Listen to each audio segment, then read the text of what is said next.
Welcome to the Inside Out Culture Podcast, where we look at insides of working culture and provide ideas, insights, and actions for you to take on the outside. I'm Colin Ellis. And I'm Kath Bishop. And in each episode, we'll examine a different question or a different organisation. And we'll use case studies, research, and our own insights and experiences to help you change the way things get done in your world. We hope you enjoyed today's episode. Please like, subscribe, and of course, let us know what you think. Hello, everybody. Welcome to another episode of the Inside Out Culture Podcast. I'm Colin Ellis. And I'm Kath Bishop. And today we're going to be looking at the case of Boeing and thinking about what's gone wrong in their culture with a view to look under the surface of what it means to have a real safety culture and to think about the role of whistleblowing within that. But before we start delving into those real details around the culture that enables some of the crises that have happened at Boeing, give us a bit of a scene setter, Colin, about Boeing and recent challenges that they've faced. I always think with things like transportation, it's not something that we want to overly think about, Kath, particularly airline security when we're just getting onto planes. We all don't want to think about it. But of course, as soon as something happens on an airline, it's immediate cause for concern. And this was the case in 2018 and then 2019 when two Boeing relatively new planes, these 737 MAX, went down in Indonesia and Ethiopia with a loss of almost 350 lives. Now, at the time, the Boeing executive didn't really know what was wrong.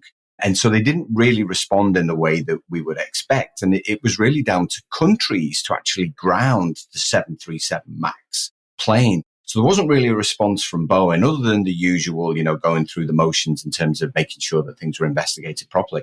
But actual countries started to, I suppose, become fearful of what could happen for other planes. And they started to ground them. And then the FAA grounded all 737 MAX planes.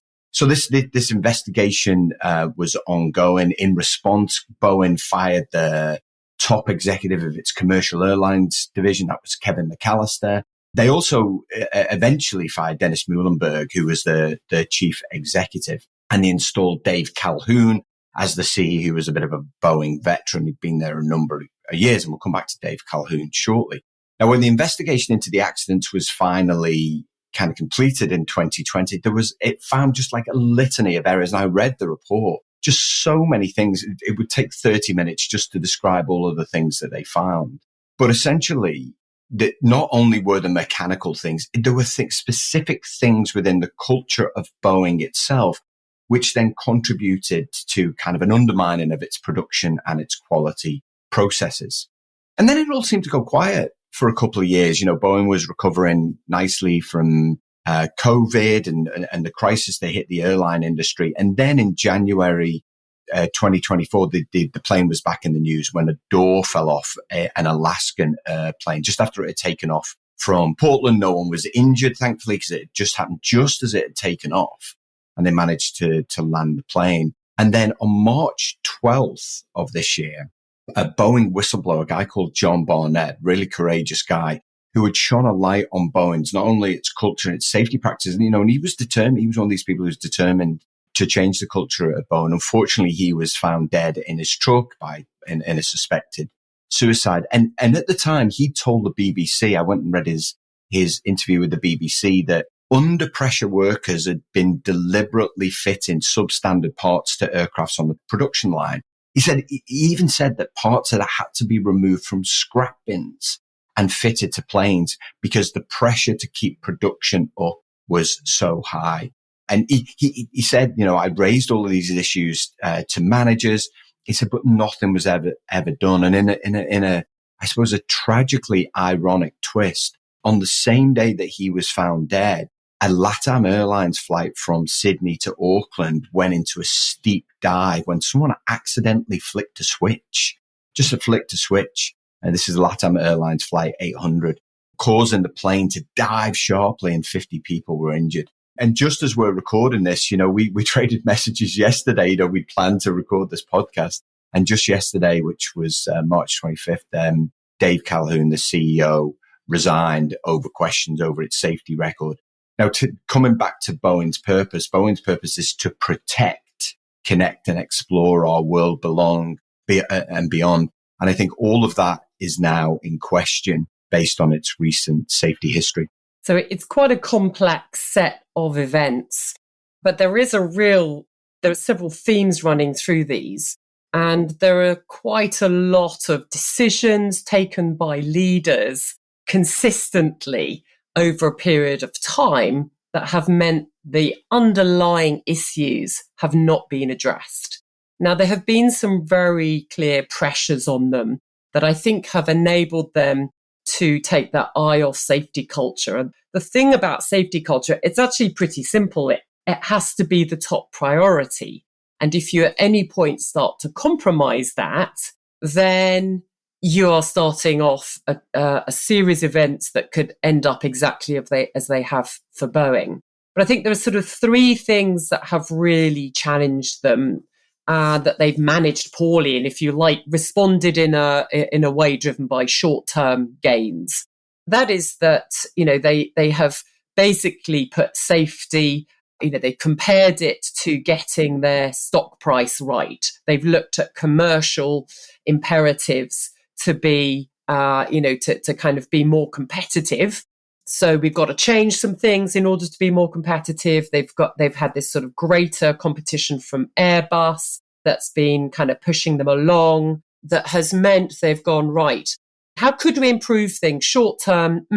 Let's start chipping away at actually some of the fundamentals around the safety culture. So they started to sort of see safety culture as something that could be changed in order to get your commercial gains. And that is a fundamental shift in your priorities. That means you're then really laying yourselves open to this sort of crisis down the line, not immediately. And of course, stock prices, you get much more immediate returns. So you're driven to go, well, if we do this, it'll help us in the short term. But fundamentally, you're no longer running a safety first culture. And I think sort of the other piece is that the oversight system they had with the Federal Aviation Administration meant that they started cutting corners on some of the training so that they'd have a cheaper way of training. And when things were sort of, shown that, actually, this isn't responding very well, there are kind of issues now because we've got a bigger engine on board. They took shortcuts to fix it. That meant as soon as you get any kind of emergency situation now, you just don't have the contingencies and the backup to deal with it. So we see commercial pressures, we see the sort of competition in the marketplace, and we see your oversight structures. Those are where you would get accountability and some checks and balances, all eating away at a safety first culture. Yeah, and I to add to that, Kath, because I think you mentioned these kind of commercial pressures. For me, it really all ties back to the focus on business results. And, Boeing, when I read about Boeing, their safety culture used to be absolutely exemplary. And then they merged with McDonnell Douglas in the 90s. And McDonnell Douglas at that time had this real kind of focus on profit. And you kind of want both. And I still think, and I'd be interested if you see this as well. I still think there's a real focus on many organizations on making money. Now, don't get me wrong. I understand why that would be, but it's making money over building culture. I read a really interesting statistic that Boeing actually spent more paying dividends than they actually did on research and development of their own planes, which is a way to win future business. You spend money on research and development, only do you ensure safety, not only employee safety, but customer safety. But actually, this is how you get a competitive advantage over people like Airbus. And really the airplane market now is Boeing or Airbus. And so, I'm interested for you. Is this something that you see in your work? I definitely see it in mine. I work with one organization who spent more on photocopy paper. Remember, photocopiers are almost dead now because we've got the technology. We don't have to do it. They spent more on photocopy paper than they did on their culture. Is that something that you see? So we're back to that topic of, metrics and incentives and human behavior. And I see that all the time. So you're right. They actually tied, when they combined with McDonnell Douglas, they actually started tying the directors' rewards to the stock price. And at one level, you could say, okay, that's going to drive performance. But as soon as you do that, you need to go, what else could it drive? So a good thing might be a healthy interest in improving performance. But what else could it drive? That we don't take safety culture so seriously, for example. So you need to, at that point, have something that's going to stop the downside of that incentive playing out. You've got to stop that somehow, or you've got to create another metric that balances that one. I mean, the sports world, in a way, offers us one of a kind of really easy analogy where you say it's all about the medal. And as soon as you say only the medal counts, then, okay, well, that becomes a route into which we might start contemplating taking drugs or bullying athletes or cheating in some way. Yeah, so we have to have that equal and opposite standard that says, no, that doesn't count as winning. A medal when you dope is not a medal. You'll be disqualified. That's not what we stand for. And you see sort of sport trying to actually get better at articulating that all the time. And as we start to see some of the hidden costs, it's a bit more obvious if athletes are doping, but some of the bullying, some of the abuse that has gone on in sports like gymnastics and many others, it's a bit more hidden. And so actually we need higher standards of, the ethics, behaviors that coaches and athletes and others exhibit in that sport. Yeah, that needs to be part of what we measure alongside the medal. So it's often that how piece. Are we actually measuring how we go about upholding a safety culture? Or are we actually just measuring the stock price? You've got to sort of scaffold your metrics along the way to make sure that we're really understanding the behaviors that we're driving. And both are possible. Yes, you can have a really profitable organization. You really can, you work with some of the big tech companies who are hugely profitable, but they also spend money on building a safe culture. We know, Kath, of sports teams that consistently win, but they do it in the right way. I was reading your book recently when we talk about this process of winning, and we'll definitely come back to this, where it's about taking the time to build the foundations of future success. But there isn't this instant gratification, and you mentioned that about the share price. But it is proven. It's proven that when you spend money to build a culture, it delivers on not only employee safety, but customer safety, production, and ultimately financial performance. And there's still this misguided view that cutting spend on culture and cutting corners will actually save the money and increase the profits, when the opposite is true. And so I think at the heart of this is this concept of what's known as psychological safety. And I think we should spend some time just unpacking that and talking about that. This is something that Amy Edmondson has been talking about since the late 1990s. And it's really coming to the forefront, not before time, to be perfectly honest with you. Psychological safety is really about the kind of collective belief of how team members and managers respond, or how they put themselves on the line.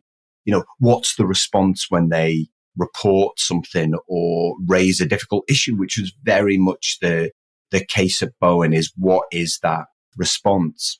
And psychological safety, like much in the team building world, is one of those things that still to this day is downplayed a little bit. Oh, what do you mean safety? Or it's a very American thing to say, or, oh yeah, all these emotions. Why do we need emotions in work? And yet we lose 260 million days a year.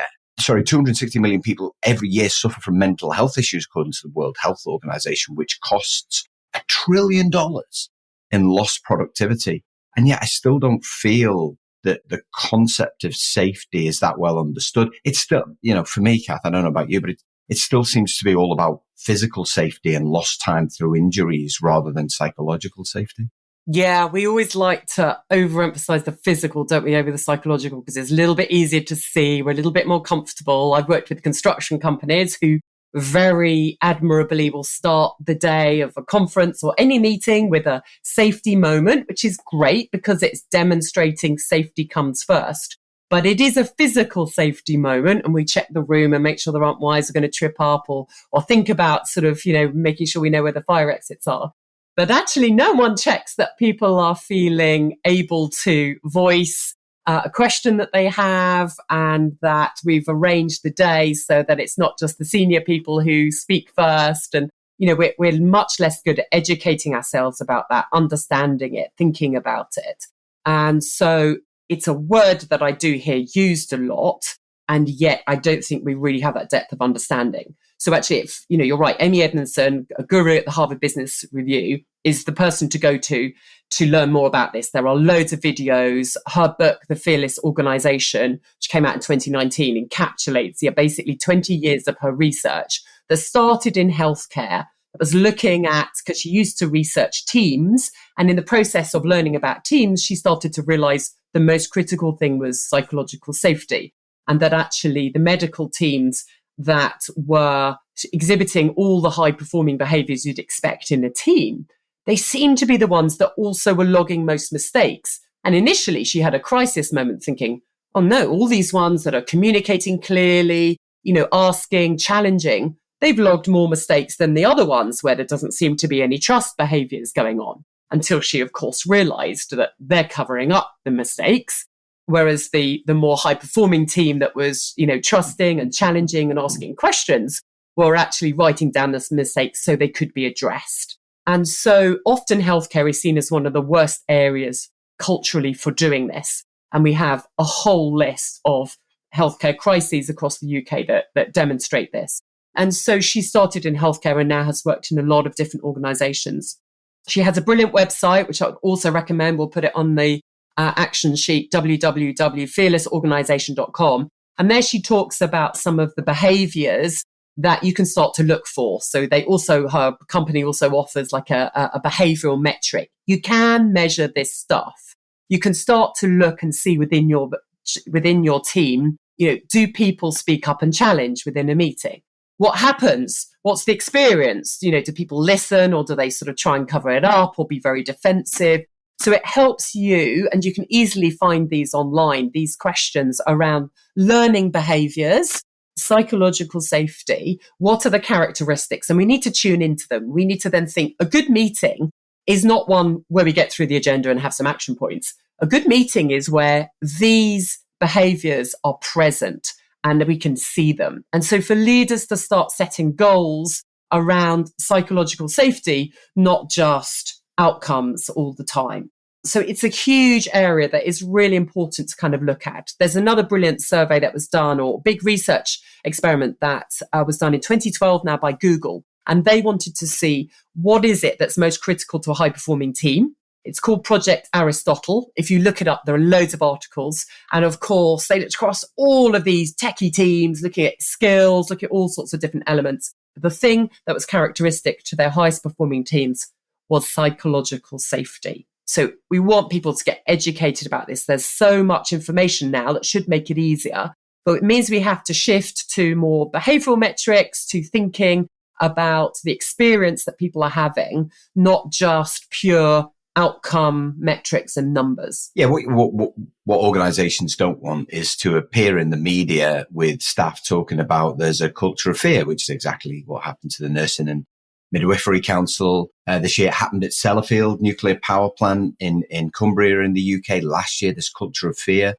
And one of the things that organizations can do to really, I suppose, start to bring these issues to light is have some form of whistleblowing policy.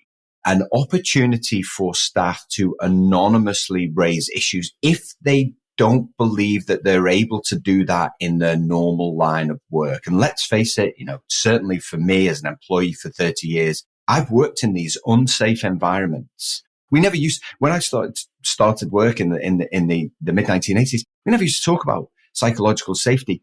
But what I would say is you always knew when it wasn't there. It wasn't called that, but you always knew when it wasn't there. You were afraid to talk to your boss. You couldn't raise issues. There was a finger pointing policy. I have this thing called, worst organizations use blame throwers. People who just toss blame left, right, and center. And so I think having some form of anonymous feedback process or a whistleblowing policy is crucially important, because you want to be able to bring these things to light. What you don't want is people full of anxiety, full of stress, people who are potentially being bullied and harassed, or worse, who see this kind of behavior and have no mechanism to actually raise it to management in a way that meaningful action will actually take place on it. And so I think, for me, that whistleblowing policy is crucially important to unearth some of these issues. I completely agree. Whistleblowers are your friend. They are crucial to the health of your company. And so we really want listeners to think about actually what exists in your company. Often it's seen as an HR policy as something that maybe we don't even know what it is, let alone understand what happens to anybody who actually becomes a whistleblower or who feeds into an internal hotline, whatever it might be that your company organizes. So we really want people to sort of start understanding that. Think about what happens to whistleblowers. What happened to John Barnett, the hostile response that had led him to have post-traumatic stress disorder, anxiety attacks, and the sad end for his life. That just shows the cost, human cost to him and his family, and then the huge reputational, financial, existential cost now to Boeing of not having a really valid whistleblowing policy. So there are links that good whistleblowing culture, good processes that are taken seriously are linked to business profits in anything other than the short term. But those who are acting are absolutely crucial. And we've seen it, whether it is at Enron, VW, Lehman Brothers, financial crisis. There are a lot of situations where whistleblowing is a factor that finally uncovers years and years of problems. We need to not have a goal that says we don't want any reports. So I've seen that as well. And it's well intentioned, but a leader says, a leadership team are saying, so our aim is to have no internal reports, to have no whistleblowers. No, we don't want that as a goal, because otherwise you're incentivizing others to push those reports, to not admit to them, to make them go away in somewhere. And then we don't find out about the issues that they could be uncovering. So again, sometimes it's that misguided sense, well-intentioned but poorly executed metrics without thinking, what's the behavior we want? We actually want to make sure it is possible and perfectly, accessible to whistleblow. We need to show that we respond to every report. And this, again, it's not an HR issue. It's a leadership team issue. It's something that every chief executive is ultimately accountable for. And there needs to be no retaliation for anyone who takes part. That is an absolute minimum. Yeah, one of the things that Netflix have worked hard at, and Netflix, have got to listen, no culture in the world is perfect. No one has 100% engagement from all of it. So I'm always worried when people say, we have 100% engagement. I'm like, do you? There's always somebody somewhere who's unhappy. But Netflix have worked really, really hard on removing barriers to feedback. And this is something that Reed Hastings talked about in his book, No Rules, Rules. And I think the phrase is, and forgive me if I'm misquoting, he says it's tantamount to being disloyal to the company if you fail to speak up when you disagree or you have feedback that could be helpful. But of course, in order to be able to do that, there can't be any blame. That feedback has got to be welcomed. There's got to be things that you can do with it. In my book, Detox Your Culture, which is coming out soon, I talk about kind of a lot of the fact that a lot of feedback reaches HR departments and then it doesn't go anywhere. Now, I don't want to betray what we're talking about here and make HR the scapegoat. But CEOs have got to give HR that responsibility to hold people to account, to really dig into what are the root causes. And I think sometimes, I spoke to a guy once and he said, whistleblowers, isn't that just dobbing in on your mates? I was like, well, if those mates are bullying, harassing, all these kind of things, yeah, it is. And that's absolutely what we want. It is, as Kath said, it's this really important role. But the feedback has got to go somewhere.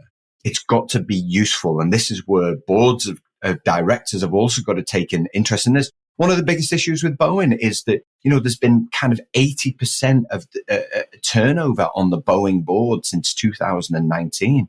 It's been like deck chairs on the Titanic. Right, gosh. That's really mad, isn't it? Gosh. We are so in sync, Colin, because you're referring to the No Rules, Rules book by the CEO of Netflix. And I have just finished reading Patty McCord's book, Powerful, Building a Culture of Freedom and Responsibility. I've even got it next to me. Who was his sort of right-hand woman and the head of HR, or people, whatever the name was. So, yeah, I've been reading about it as well, because they do some really disruptive things in order to think, actually, what are we incentivizing here? They ask that question. What are we going, what are our policies? Do we need them? What sort of behavior are they actually going to create? And go beyond the intentions to think about the impact. Yeah. Right. It's time to get to some practical takeaways from thinking about Boeing, safety culture, and whistleblowing. So as always, we're going to have an action, something for you to do, something for you to get curious about, and something for you to uncover. So what's our action? Well, I think what we want people to do is to really know what your whistleblowing policy is. We finished on that there, Kath, but I think it's really important that people educate their teams, educate their colleagues, find out what it's like to be a whistleblower within your organization. What really happens, and then what really happens with the information that you provide. Great. And get curious. The question to think about is, where could safety go wrong? Think psychological as well as physical safety in your organization. Where are there some corners that maybe, are being cut? Where could safety still go wrong? And that's then going to lead us on to our uncover. Yeah, I think to uncover is where's the culture being compromised to hit business targets or deadlines? You're one of those organizations that's trying to do more with less. Kind of what are you undermining within the way that you do things in order to hit something and potentially creating the kind of problems that we've seen for Boeing and other companies. Great. So our takeaways are: make sure you go, find out your whistleblowing policy, read it, educate others around you, find out what actually happens in reality, find someone who's used it if possible. Get curious about where could safety go wrong in your organization, and uncover where corners are being cut in order to hit some short-term business targets. Fantastic. Great conversation as ever, Kath. Looking forward to the next episode. Thanks. Cheers, Colin. Thanks for listening to today's Inside Out Culture podcast. Please remember to like, subscribe, and of course, share with others who you think may be interested.